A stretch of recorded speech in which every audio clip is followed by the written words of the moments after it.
Okay, तो ये last video की कंटिन्यूशन है। हमने लास्ट वीडियो में क्या देख लिया था, ऑब्जेक्ट क्लास क्या होता है, और ऑब्जेक्ट क्लास के हमने तीन मेथड देखे थे, जिसमें से दो तो हमने बस नाम नाम के पढ़ लिए थे, क्लोन और फाइनलाइज। तीसरा मेथड हमने इन डिटेल देखा था, जो कि था इक्वल्स मेथड। तो जिन्होंने लास्ट वीडियो नहीं देखी, प्लीज वो पहले लास्ट वीडियो जाकर देख लो, ताकि बाकी बचे हुए तीन मेथड जो रह गए हैं हमारे, वो अच्छे से हम कर पाए। तीन मेथड जो रह गए हैं वो कौन कौन से हैं? एक है गेट क्लास नाम का मेथड, एक है हमारे पास हैश कोड नाम का मेथड, और एक है हमारे पास टू स्ट्रिंग नाम का मेथड। तो ये तीन मेथड हमारे पास रह गए हैं मेजरली। बाकी नोटिफाई वगैरह भी हैं, लेकिन वो तो हमारे मल्टी थ्रेडिंग के कॉन्सेप्ट है। तो सबसे पहले आ रहा है गेट क्लास नाम का मेथड। तो देखो, ये एक ऐसा मेथड है जो कि फाइनल है। फाइनल का मतलब आप इसको ओवरराइड नहीं कर सकते, अभी के लिए छोड़ देते हैं फाइनल। ये क्या रिटर्न करता है? ये क्लास नाम का एक रेफरेंस वेरिएबल रिटर्न करता है, क्लास नाम का। अभी हमने देखा, ऑब्जेक्ट नाम की एक क्लास होती है जावा में, ऑब्जेक्ट नाम की एक क्लास होती है, और ये सारे मेथड्स ऑब्जेक्ट नाम की क्लास से आ रहे हैं। लेकिन एक क्लास नाम की भी क्लास होती है, क्लास नाम की भी एक क्लास होती है। ये कब यूज होती है? ये रिफ्लेक्शन एपीआई में यूज होती है। लेकिन मेन बात क्या है इसमें, क्लास नाम की क्लास में एक मेथड होता है जो कि क्या होता है, जो कि होता है गेट क्लास नाम का मेथड।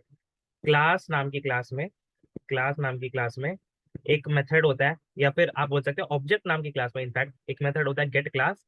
और वो रिटर्न क्या करता है? वो एक क्लास टाइप का ऑब्जेक्ट रिटर्न करता है। यानी अगर मैं एक बोलूं कि एक मैं मूवी बना रहा हूँ, एक मैं मूवी बना रहा हूँ M1, या फिर मूवी M लिख देते हैं, M1 ही लिख देते हैं अभी के लिए, is equal to new movie. और मैं इसमें जो तीनों डेटा मेंबर्स है वो डाल देता हूँ। मतलब मैंने नाम डाल दिया एंड गेम, मैंने आपका ड्यूरेशन डाल दिया 180, मैंने आपकी रेटिंग डाल दी 4.9। और अब मैं क्या चाह रहा हूँ, मैं इस मूवी का फुली क्वालिफाइड क्लास नेम चाहता हूँ, मतलब पूरा का पूरा नाम, पैकेजेस के सहित पूरा का पूरा नाम चाहता हूँ मैं। तो वो मैं कैसे ला सकता हूँ? वो मैं ला सकता हूँ एक क्लास नाम का रेफरेंस वेरिएबल बनाकर, जो कि लेट्स सपोज मैं नाम दे देता हूँ कि भाई C1 नाम का रेफरेंस वेरिएबल बना रहे हैं। और वो लेगा क्या? वो लेगा M1 का क्लास नाम, गेट क्लास वाला फंक्शन, जो भी गेट क्लास नाम का फंक्शन, जो भी क्लास नाम का वेरिएबल रिटर्न करेगा, क्लास वेरिएबल रिटर्न करेगा, वो C1 में हम स्टोर कर लेंगे। अब इस C1 वेरिएबल को हम क्या कर सकते हैं? इस C1 वेरिएबल के पास जो भी मेथड्स हैं हम उनको प्रिंट कर सकते हैं। जैसे कि C1 वाले वेरिएबल के पास एक गेट नेम नाम का मेथड होगा, get class loader, get resource वगैरह बहुत सारे मेथड्स होंगे। हमारे लिए अभी के लिए हाल फिलहाल मेन बात है, एक गेट नेम नाम का मेथड से समझ लेते हैं कि उससे क्या होगा। उससे ये जो M1 जिस भी क्लास का ऑब्जेक्ट था, उस क्लास का नाम प्रिंट हो जाएगा। M1 जिस भी क्लास का ऑब्जेक्ट था, उस क्लास का नाम प्रिंट हो जाएगा। तो अगर हम एक बार इसको कंपाइल करें 4.14.2 को, और एक बार इसको रन करें जावा ड्राइवर, तो हमारा मूवी प्रिंट हो गया। यानी ये हमारी जो C1, जो क्लास नाम की क्लास थी, क्लास नाम की क्लास का एक वेरिएबल था, उसमें M1 जो भी क्लास का था, उस क्लास का नाम प्रिंट हो गया, और जो कि था मूवी, मूवी क्लास का था वो।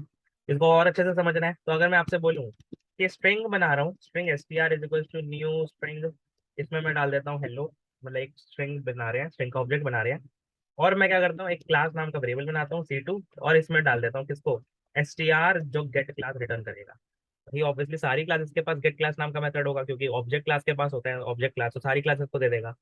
तो जो str गेट क्लास का मेथड रिटर्न करेगा, मतलब गेट क्लास मेथड जो रिटर्न करेगा, वो एक C2 रेफरेंस वेरिएबल में मैं स्टोर कर रहा हूँ, और उस C2 के थ्रू मैं क्या कर रहा हूँ, system dot out dot println, C2 में जो भी नाम पड़ा हुआ है, उस क्लास का नाम पड़ा हुआ है, वो मैं नाम प्रिंट करवा देता हूँ। कंपाइल करते हैं तो हमारा नाम देखो क्या आया। पहले तो पैकेज का नाम आया, जावा पैकेज के अंदर लैंग पैकेज, जावा फोल्डर के अंदर लैंग फोल्डर, और उस फोल्डर के अंदर स्ट्रिंग नाम की एक क्लास है। तो पूरा का पूरा नाम आ गया, फुल्ली क्वालिफाइड नाम बोलते हैं इसे, फुल्ली क्वालिफाइड नाम। पैकेजेस के नाम के सहित आपका पूरा का पूरा क्लास का नाम आ जाएगा। तो ऐसे ही आप जितने मर्जी क्लासेस बनाओ, हर उस क्लास का आप ऑब्जेक्ट जो बनाओगे, उस ऑब्जेक्ट की अगर आप क्लास चाहिए कि वो किस क्लास का ऑब्जेक्ट है, तो आप गेट क्लास नाम का मेथड यूज कर सकते हो। तो बहुत ही यूजफुल मेथड है, रिफ्लेक्शन एपीआई में यूज होता है बहुत ज्यादा। जब हम रिफ्लेक्शन एपीआई, अगर स्प्रिंग बूट वगैरह कोई सीख रहा है, जावा डेवलपमेंट कर रहा है, उसके लिए काम आएगा हमारे लिए। हाल फिलहाल अगर सिर्फ हम ऊप्स की बात करें, तो बस जानना जरूरी था कि गेट क्लास करता क्या है। तो यही मैंने एग्जाम्पल कोड यहाँ पे लगा रखा है कि मैंने तीन ऑब्जेक्ट्स बनाए, तीनों ऑब्जेक्ट्स मैंने ऑब्जेक्ट टाइप के ही बनाए हैं, और तीनों का मैं क्या कर रहा हूँ, तीनों का मैं गेट नेम कॉल कर रहा हूँ। तो गेट नेम कॉल करने पे बेसिकली क्या हुआ, एक में मैंने सिर्फ ऑब्जेक्ट बना रखा था, तो वो उसका जो नेम आया वो Java dot lang dot object आ गया। दूसरे का जो मैंने गेट नेम प्रिंट करा, तो वो क्या आ गया, Java dot lang dot string आ गया, क्योंकि ये स्ट्रिंग बनाया था। तीसरा क्योंकि मैंने मूवी बनाया था, तो गेट नेम करने पर मूवी आ गया। तो ऐसे हम कर सकते हैं। और बात करते हैं अगले मेथड की। ये तो छोटा सा मेथड था, hash code. Hash code important है, बड़ा भी है, और टू स्ट्रिंग भी बड़ा है। पहले हैश कोड बात करेंगे, क्योंकि टू स्ट्रिंग में हैश कोड यूज हो रहा होगा।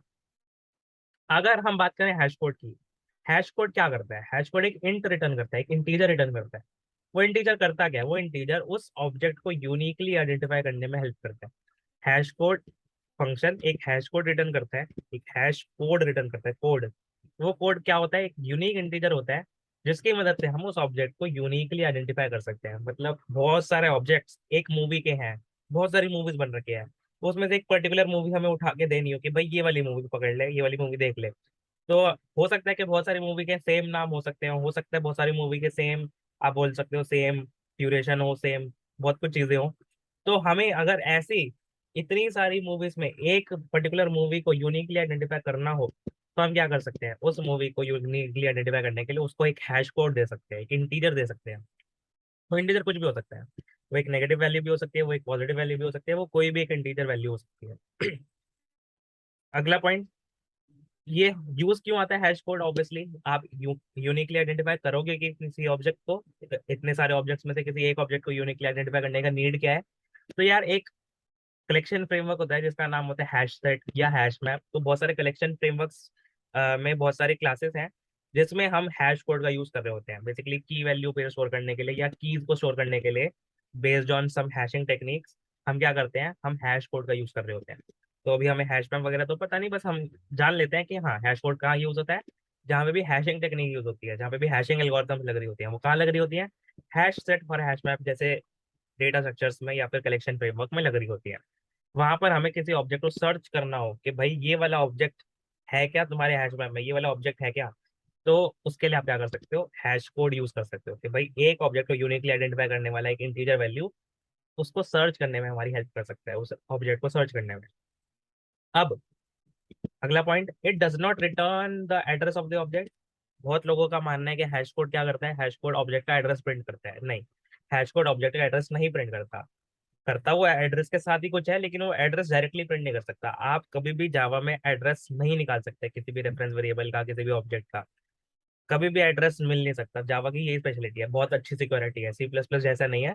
जावा जावा में बहुत सिक्योर सिस्टम है, आप कभी भी एक्चुअल एड्रेस तक जा ही नहीं सकते। रियल जो एड्रेस स्पेस है वो पता ही लगा ही नहीं सकते किसी ऑब्जेक्ट का। तो हैश कोड किसी भी ऑब्जेक्ट का एड्रेस रिटर्न नहीं करता। वो क्या रिटर्न करता है? वो एक यूनिक इंटीजर रिटर्न करता है, जो कि बाय डिफॉल्ट एड्रेस का ही घुमा फिरा के कुछ वर्जन होता है। बाय डिफॉल्ट वर्जन क्या होता है? Every different object will have different memory address. मतलब जितने भी ऑब्जेक्ट बनाओगे वो अलग अलग जगह मेमोरी में एलोकेट होंगी, उनकी मेमोरी तो अलग अलग मेमोरी में एलोकेट होंगी, तो उनके अलग अलग एड्रेसेस होंगे। और अगर हर एक ऑब्जेक्ट का अलग अलग एड्रेस होगा, तो हर एक ऑब्जेक्ट का बाय डिफॉल्ट अलग अलग यूनिक हैश कोड निकलेगा। मतलब आप जितने भी ऑब्जेक्ट्स बनाना चाहो, सारे ऑब्जेक्ट्स का अलग अलग हैश कोड होगा बाय डिफॉल्ट। क्यों? क्योंकि सारे ऑब्जेक्ट्स का मेमोरी एड्रेस अलग है, क्योंकि सारे ऑब्जेक्ट्स अलग अलग हैं, तो सारे ऑब्जेक्ट्स का मेमोरी एड्रेस अलग अलग होगा। मेमोरी एड्रेस अलग अलग होगा, बाय डिफॉल्ट वो एड्रेस के ऊपर ही कुछ काम करेगा, लेकिन वो डायरेक्टली एड्रेस नहीं प्रिंट करेगा। लेकिन जो भी प्रिंट करेगा वो, क्योंकि वो एड्रेस के बेसिस पे प्रिंट कर रहा है, तो अगर एड्रेस अलग हो गया तो हैश कोड अलग हो गया। ये बात थोड़ी अटपटी सी लग रही होगी। मैं बोल रहा हूँ कि एड्रेस नहीं है लेकिन तब भी एड्रेस के ऊपर काम कर रहे हैं, तो एक बार काम प्रिंट करके देखते हैं। अगर एक मैं मूवी, या पिछला जो कोड था इक्वल्स वाले मेथड में जो हमने सीखा था, ये तीनों कॉपी करते हैं। जो मूवी M2 था इसको उठाकर इधर लाते हैं। फिर जो हमारा मूवी M3 था इसको उठाकर इधर लाते हैं। फिर फाइनली हमारा जो मूवी M4 था इसको उठाकर इधर लाते हैं। तो हम क्या बोल रहे हैं? हम बोल रहे हैं कि अगर मैं M1 का हैश कोड प्रिंट करूँ, system dot out dot println M1 hash code, मैंने हैश कोड अभी लिखा नहीं है, ओवरराइड नहीं कर रखा है इसको। बाय डिफॉल्ट जो ऑब्जेक्ट क्लास ने मेरे को प्रोवाइड कर रखा है, मैं वो प्रिंट करवाना चाह रहा हूँ। सिमिलरली मैं M2 का हैश कोड प्रिंट करूँ, M2 का hash code, system dot out dot println मैं M3 का हैश कोड प्रिंट करूँ, M3 dot hash code, and similarly मैं फाइनली M4 का हैश कोड प्रिंट करूँ। तो मेरा आपसे पूछना ये है कि किन किन का हैश कोड सेम आना चाहिए आपके अकॉर्डिंग? M1 एक नया ऑब्जेक्ट, M2 M1 को ही पॉइंट कर रहा है, M3 एक नया ऑब्जेक्ट, M4 एक नया ऑब्जेक्ट, ऑल दो उसमें नेम एंड गेम ही है जो पहले भी था। तो क्योंकि बाय डिफॉल्ट हैश कोड जो करता है वो एड्रेसेस के बेसिस पर हैश कोड जनरेट करता है, बाय डिफॉल्ट बिहेवियर जो होता है। नेटिव बिहेवियर जो होता है। तो क्योंकि M1 एक नया ऑब्जेक्ट है, इसका लेट्स सपोज कोई एड्रेस होगा x। M2 क्योंकि वही ऑब्जेक्ट है तो इसका भी हैश कोड वही होगा x। यानी इन दोनों ऑब्जेक्ट का सेम हैश कोड आने वाला है। M3 क्योंकि नया ऑब्जेक्ट है तो इसका एड्रेस होगा लेट्स सपोज y, और हैश कोड होगा लेट्स सपोज y। और M4 क्योंकि एक नया ऑब्जेक्ट है तो इसका कुछ और एड्रेस होगा तो लेट्स सपोज हैश कोड होगा विद z। इन दोनों का हैश कोड सेम आएगा, कुछ भी गार्बेज वैल्यू आ सकती है, मतलब हमें नहीं पता वो क्या है गार्बेज, हमारे लिए तो गार्बेज ही है ना एसेंशियली। और ये है y, ये है z। तो हम एक बार चला कर देखते हैं। तो हमारे बेसिकली क्या क्या आ गया हमारे पास, पहले दो के हैश कोड सेम आ गए 19198 समथिंग समथिंग। दूसरे का हैश कोड थोड़ा अलग आया, तीसरे का हैश कोड थोड़ा अलग आया, तीन ऑब्जेक्ट्स क्योंकि बनाए हैं। तो एक ऑब्जेक्ट को जितने मर्जी रेफरेंस वेरिएबल से पॉइंट करवा लो, उन सारे रेफरेंस वेरिएबल का हैश कोड सेम आएगा क्योंकि ऑब्जेक्ट सेम है। और क्योंकि ये दोनों अलग अलग ऑब्जेक्ट्स हैं तो इनका हैश कोड अलग आएगा। सिमिलर कॉन्सेप्ट है इक्वल्स वाला, कि अगर दो ऑब्जेक्ट्स इक्वल है मतलब एड्रेस सेम है तो इक्वल्स ट्रू देगा, अगर एड्रेस अलग अलग है तो इक्वल फॉल देगा बाय डिफॉल्ट। वैसे ही है, हैश कोड सेम देगा अगर ऑब्जेक्ट सेम है, हैश कोड अलग निकलेगा, यूनिक निकलेगा अगर ऑब्जेक्ट अलग है। तो अब मैं क्या बोल रहा हूँ, अब मैं बोल रहा हूँ जिस तरह से आपने इक्वल्स को ओवरराइड करा था, क्या उस तरह से आप हैश कोड को भी ओवरराइड कर सकते हो? बिल्कुल कर सकते हो। तो आप क्या कर सकते हो, पब्लिक इंट हैश कोड, इसको ओवरराइड कर लो। हैश कोड कुछ भी एक्सपेक्ट नहीं करता, बस ये एक इंटीजर रिटर्न करता है। अब आप हैश कोड किसी भी बेसिस पर निकाल सकते हो, जैसे मैंने नाम के बेसिस पे कंपेयर करा था ना, वैसे ही आप किसी का भी हैश कोड निकाल के रिटर्न कर सकते हो। अगर आपको दो मूवीज का अलग हैश कोड चाहिए, अगर उनका नाम अलग है, और अगर दो मूवीज का नाम सेम है तो आपको सेम हैश कोड चाहिए, तो फिर आप क्या कर दो, आप नेम के बेसिस पर हैश कोड बना लो, मतलब खुद के नेम के बेसिस पर जो हैश कोड बन रहा है, जो बाय डिफॉल्ट इंप्लीमेंटेशन होगी स्ट्रिंग के ऊपर, रोलिंग हैश वगैरह जो भी होगा, उस बेसिस पर आपने हैश कोड जो भी बना, नाम के बेसिस पर जो बना हैश कोड वो आपने रिटर्न कर दिया। तो अब एसेंशियली अब क्या होगा, अब M1 और M2 तो अभी भी सेम ही आएंगे क्योंकि एड्रेस सेम है तो नाम भी सेम ही है। M3 अभी भी अलग आएगा क्योंकि नाम अलग है, इन्फिनिटी वॉर। अब M4 क्योंकि इसमें भी एंड गेम पड़ा है तो इसका हैश कोड भी वही बनेगा जो M1 और M2 का बन रहा है, जो M1 और M2 का बन रहा है वही हैश कोड बनेगा। तो वही सेम बात हो गई ऑलमोस्ट जैसे हमने इक्वल्स में सीखा था। देख लेते हैं, M1 और M2 का सेम बना हैश कोड, पिछली बार जो ड्राई रन हुआ था उससे अलग बना है, क्यों? क्योंकि एड्रेस अलग बने होंगे, मतलब अलग जगह मेमोरी मिली होगी। तो दो बार ड्राई रन कर रहे हो कोड को, दो बार कोड को चला रहे हो, तो जरूरी नहीं है कि पिछली बार जो मिले वो इस बार भी मिले। एक बार जो रहेगा वो इन्फिनाइट तक रहेगा, मतलब एक बार जो इसको हैश कोड मिल गया वो पूरे प्रोग्राम में रहेगा इसके पास। पिछले प्रोग्राम में भी वही हैश कोड मिलेगा या नहीं कि हम गारंटी नहीं कर सकते। तो हमने बोला M1 और M2 दोनों को सेम हैश कोड मिला, M3 जो था उसको अलग हैश कोड मिला, और M1 M4 को वापस, क्योंकि उसमें सिर्फ एंड गेम के बेसिस पे हमने हैश कोड निकाला था, तो वो वापस से हमारा M1 के बराबर ही आ गया। तो अगर हमें कुछ कस्टम हैशिंग करनी हो तो ये क्या होगा, ये हो गई कस्टम हैशिंग। अगर हमें इनबिल्ट हैशिंग करनी हो तो ये हो गई इनबिल्ट हैशिंग। मतलब अगर हमें बाय डिफॉल्ट एड्रेस के बेस पे कंपैरिजन करना हो, दो ऑब्जेक्ट्स को सेम बकेट में डालना हो, सेम एज्यूम करना हो कि वो सेम है, तो फिर आप क्या बोल सकते हो, हैश कोड को बाय डिफॉल्ट आप ओवरराइड मत करो। लेकिन आप अगर किसी कस्टम लॉजिक पर चाहते हो हैश कोड, तो फिर आपको क्या करना पड़ेगा, आपको ओवरराइड करके अपनी खुद की फंक्शनलिटी देनी पड़ेगी। तो लास्ट पॉइंट है, या दो तीन पॉइंट और है। Hash code for a particular object will remain same forever, that is there can not be two hash code for the same object during a single run.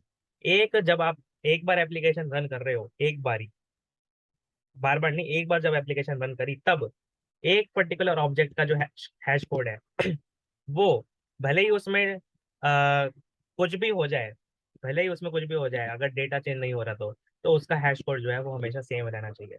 मतलब कभी भी एक ऑब्जेक्ट का हैश कोड अगर उसमें data change नहीं हो रहा तो वो हैश कोड सेम रहेगा।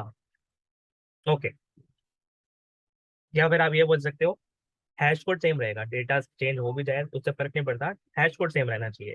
Hash code for a particular object will remain same forever, that is it can not there can not be two hash code for the same object. एक object का एक run, एक पूरे programme के time पर एक ही hash code बना रहेगा।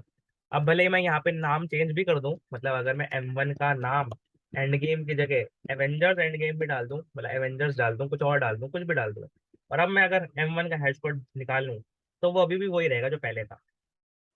अभी भी वो ही रहना चाहिए आइडियली जो पहले था। हैश कोड एक बार बन गया तो बन गया, एक बार रह गया तो बन गया, वही रह जाएगा। तो एक बार चला कर देखते हैं। तो देखो, एक बार हमने क्या बोला, एक बार आया 5। ओके, सो हमारा वो नहीं रहा बेसिकली। अगर हमने एवेंजर्स ले लिया तो हमारा जो हैश कोड है वो चेंज कर गया। तो आइडियली ऐसा नहीं करना चाहिए, मतलब ऐसा नहीं होना चाहिए।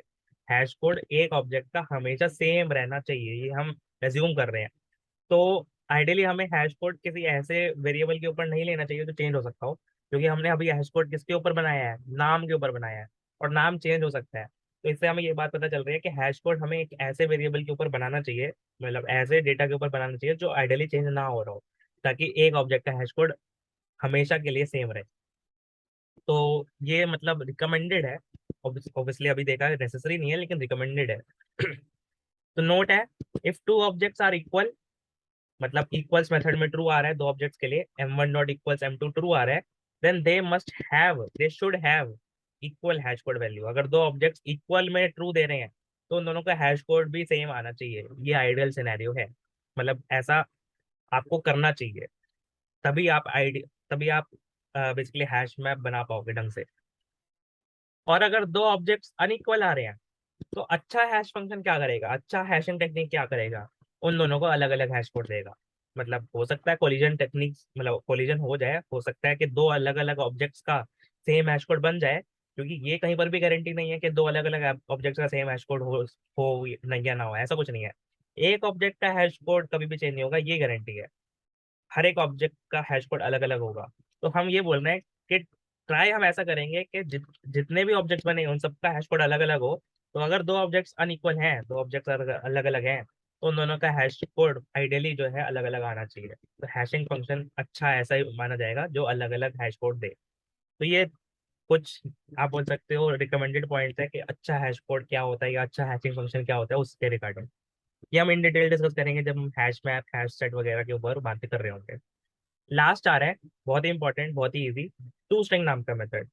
तो देखो, टू स्ट्रिंग नाम का मेथड क्या है, किसी भी ऑब्जेक्ट को स्ट्रिंग के टर्म्स में रिप्रेजेंट करना हो, किसी भी ऑब्जेक्ट को स्ट्रिंग के टर्म्स में रिप्रेजेंट करना हो, तो आप टू स्ट्रिंग नाम का मेथड यूज कर सकते हो।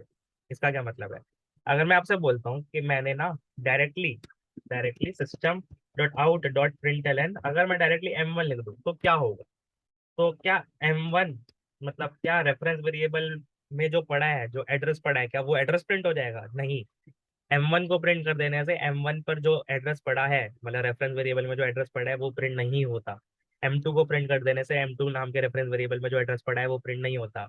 इससे होता क्या है, m1 को प्रिंट कर देने से m1 वाले ऑब्जेक्ट का, m1 पर जो पड़ा हुआ है रेफरेंस वेरिएबल, जो रेफरेंस वेरिएबल पर जो ऑब्जेक्ट पड़ा हुआ है, उस ऑब्जेक्ट पर जो टू स्ट्रिंग नाम का फंक्शन है वो कॉल होता है। यानी अगर आप बोलो m1 और आप बोलो m1 डॉट टू स्ट्रिंग, इन दोनों को प्रिंट कर दो, दोनों बात सेम है।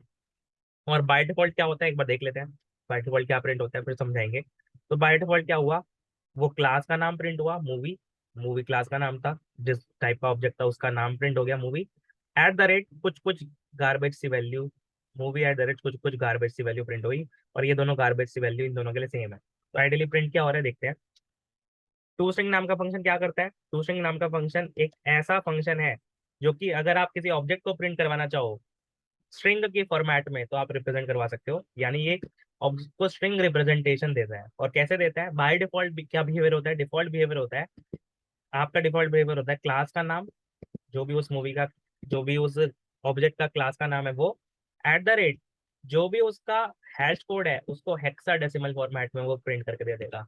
अब हेक्सा डेसिमल नंबर क्या होते हैं वो भूल जाते हैं अभी के लिए, बस बस क्या करेगा वो हैश कोड को ही इनक्रिप्ट करके कुछ कुछ करके अनसाइंड हेक्साडेसिमल फॉर्मेट में प्रिंट कर देगा। यानी एसेंशियली क्या हो रहा है, अगर आप किसी ऑब्जेक्ट को प्रिंट कर रहे हो तो वो उसका टू स्ट्रिंग वाला फंक्शन चला रहा है, अगर आप m1 को प्रिंट कर रहे हो तो वो उसका टू स्ट्रिंग वाला फंक्शन चला रहा है। अब आप ये बाय डिफॉल्ट तो ये गार्बेज सा वैल्यू नहीं चाहते, आप तो कुछ ढंग का चाहते हो, बट आप जैसे ही m1 को प्रिंट करो उसका सारा डेटा प्रिंट हो जाए, ऐसा कुछ चाहते हो। तो आप क्या कर सकते हो, अगेन टू स्ट्रिंग वाला फंक्शन ओवरराइड कर दो, पब्लिक स्ट्रिंग टू स्ट्रिंग वाला function, public string to string वाला फंक्शन ओवरराइड करो, लिख दो एक्सप्लिसिटली कि क्या कर रहे हो, आप ओवरराइड कर रहे हो।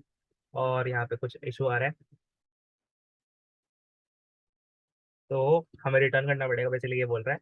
तो हम एक स्ट्रिंग रिटर्न कर देते हैं जिसमें हम क्या बोलेंगे कि नाम है दिस डॉट नेम, फिर जो ड्यूरेशन है, मतलब ये आप अब लिख रहे हो कि अगर आप ऑब्जेक्ट को प्रिंट करो तो क्या प्रिंट हो, तो क्या लिखा आए, तो वो लिख रहे हो आप कि ये चीज लिखी आए, कि नाम, नाम के आगे जो नाम है उस मूवी का वो लिखा आ जाए, ड्यूरेशन, ड्यूरेशन के आगे जो मूवी की ड्यूरेशन है वो लिखी आ जाए, फिर आपका रेटिंग, और रेटिंग के आगे जो भी मूवी की अभी हाल फिलहाल रेटिंग चल रही है वो रेटिंग लिख के आ जाए। तो ये करने के लिए आपको क्या करना पड़ेगा, ये करने के लिए आपको टू स्ट्रिंग नाम का फंक्शन ओवरराइड करना पड़ेगा और एक स्ट्रिंग रिटर्न करनी पड़ेगी। तो एक बड़ी सी स्ट्रिंग है ये, जिसमें नाम, उसके आगे उसका एक्चुअल नाम, ड्यूरेशन, फिर this dot duration, rating, this dot rating. ये एक स्ट्रिंग बना और ये स्ट्रिंग रिटर्न हो रहा है। तो एक बार चलाकर देखते हैं कि अब M1 या फिर M1.2 स्ट्रिंग में क्या प्रिंट होगा, जावा सी और जावा। तो अब देखो M1 या फिर M1.2 स्ट्रिंग में सेम ही चीज प्रिंट हो रही है, क्योंकि दोनों काम सेम ही है। और वो क्या हो रहा है, जो आपने बॉडी प्रोवाइड करी है, नाम, नाम के आगे जो एक्चुअल नाम है एवेंजर्स, ड्यूरेशन, ड्यूरेशन के आगे जो एक्चुअल ड्यूरेशन है 180, रेटिंग, रेटिंग के आगे 4.9। तो आप अपना खुद का कस्टम लॉजिक अगर चाहते हो, खुद का कस्टम लॉजिक प्रिंटिंग चाहते हो, किसी ऑब्जेक्ट को प्रिंट करो तो क्या प्रिंट हो जाए, आप अगर ऐसा कुछ चाहते हो तो आप टू स्ट्रिंग नाम का फंक्शन इन्वोक कर सकते हो। तो हमें ये बात समझ आ रही है कि M1 को प्रिंट कर देने से, पहली बात, M1 का एड्रेस प्रिंट नहीं होता। दूसरी बात, M1 को प्रिंट कर देने से आप टू स्ट्रिंग वाला फंक्शन इन्वोक कर रहे हो, यानी ये लिखना और ये लिखना एक बात है। तीसरी बात, टू स्ट्रिंग बाय डिफॉल्ट करता क्या है, टू स्ट्रिंग बाय डिफॉल्ट जो भी क्लास का नाम है @ जो भी हैश कोड है वो प्रिंट कर देता है। अगर आप खुद का लॉजिक बनाना चाहो टू स्ट्रिंग में तो आप उसको ओवरराइड करके कोई स्ट्रिंग रिटर्न कर सकते हो, जैसे मैंने करी। तो हमने देख लिया कि टू स्ट्रिंग नाम का फंक्शन क्या करता है। और भी बहुत सारे फंक्शन होते हैं सिंक्रोनाइजेशन से related, notify, notify all, wait, wait, wait, overridden function है ये। तो ये वाले फंक्शंस की बात हम बेसिकली बाद में जब हम सिंक्रोनाइजेशन पढ़ेंगे, कॉन्करेंसी, मल्टी थ्रेडिंग वगैरह, तो हम देखेंगे। अभी के लिए ऑलरेडी वीडियो आई नो बहुत बड़ी हो गई होगी, तो हमने बहुत सारे मेथड्स देखे, ये थोड़ा एडवांस जा रहा था। तो छोटी मोटी भी बातें, नाम भी फंक्शनों के याद हो, थोड़ा बहुत दिमाग में बैठ जाए तो काफी होएगा। हैश कोड दिमाग में बैठ जाए, इक्वल्स दिमाग में बैठ जाए, गेट क्लास भूल भी जाओ कोई दिक्कत नहीं, मेनली इक्वल्स और हैश कोड दिमाग में बैठ जाए और टू स्ट्रिंग दिमाग में बैठ जाए तो काफी अच्छा होगा। तो एक बार और वीडियो को देखना, तब पॉलीमॉर्फिज्म के बाद एक बार अब देख ली, एक बार पॉलीमॉर्फिज्म के बाद देखना, एक बार जब पूरा कोर्स हो जाए उसके बाद देख लेना, ताकि अच्छे से आपका गो थ्रू हो जाए ऑब्जेक्ट क्लास के बारे में। तो मिलते हैं नेक्स्ट वीडियो में, जहाँ पर हम पॉलीमॉर्फिज्म ही स्टार्ट करेंगे एक्चुअली। तो पॉलीमॉर्फिज्म में अच्छे से देखेंगे कि दो तरह की पॉलीमॉर्फिज्म और बहुत कुछ होता है उसमें। तो जो भी चीज़ें हैं, जो भी कॉन्सेप्ट्स हैं, सारे एक एक करके कवर करेंगे। मिलते हैं नेक्स्ट वीडियो में, तब तक के लिए बाय बाय।